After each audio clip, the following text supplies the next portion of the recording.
लोमश ऋषि परम तपस्वी तथा विद्वान थे। वे बड़े बड़े रोमों वाले थे, इसी कारण इनका नाम लोमश पड़ा।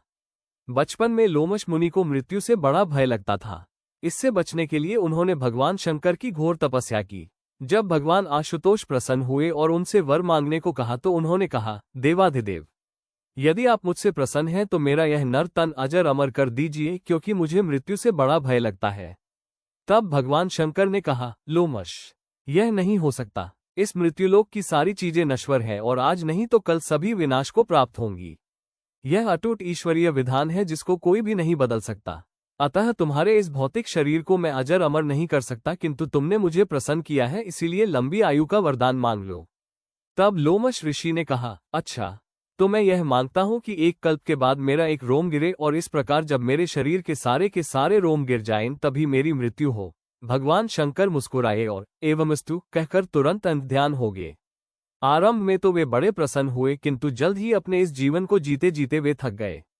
उन्होंने मृत्यु की कामना भी की, किंतु वो संभव नहीं था, क्योंकि महादेव के वरदान के कारण उनके रोम की संख्या तक कल्प बीतने के बाद ही उनकी मृत्यु संभव थी। एक बार चक्रवर्ती राजा दशरथ अपने लिए एक नए किले की नींव खुदवा रहे थे। उस समय लोमश ऋषि वहां आ गए। उन्होंने काम कर रहे आदमियों से पूछा, यह क्या हो रहा है? आदमियों ने उत्तर दिया, चक्रवर्ती महाराज दशरथ के किले की नींव खोदी जा रही है। लोमश ऋषि ने कहा, जाओ राजा दशरथ से कहो कि लोमश ऋषि ने उन्हें बुलाया है। महाराजा दशरथ ने ज्यों ही यह सुना तो शीघ्र ही ऋषि के पास दौड़े चले आए।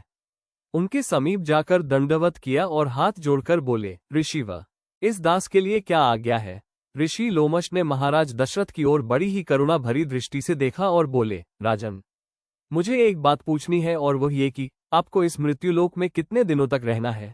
राजा दशरथ ने बड़े ही विनीत भाव से उत्तर दिया, ऋषि श्रेष्ठ, ये तो मुझे मालूम नहीं। लोमश ऋषि ने कहा, राजन, इतना तो आप जानते ही होंगे कि एक न एक दिन आपको ये जगत छोड़कर जाना है।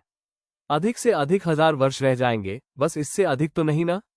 दशरथ मृत्यु के भय से कांपने लगे और लोमश ऋषि के चरणों में गिर गए और कहने लगे, भगवान, मैं समझ गया। अपने बाहुबल से सारे संसार पर विजय प्राप्त कर मैंने यह विचार किया था कि अब इस किले का निर्माण कर पूर्ण सुरक्षित रूप से आनंद का जीवन बिताऊंगा, किंतु मुझे अब ज्ञान हुआ है कि मैं काल से सुरक्षित नहीं रह सकता।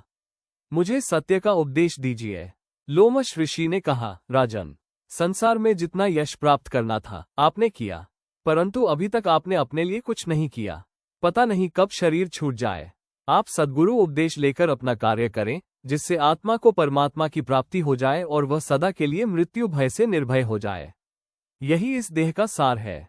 लोमश ऋषि यह सिखाते हैं कि संसार अस्थिर है पर आत्मा शाश्वत है। धर्म ही जीवन का आधार है और कर्म ही मोक्ष का मार्ग।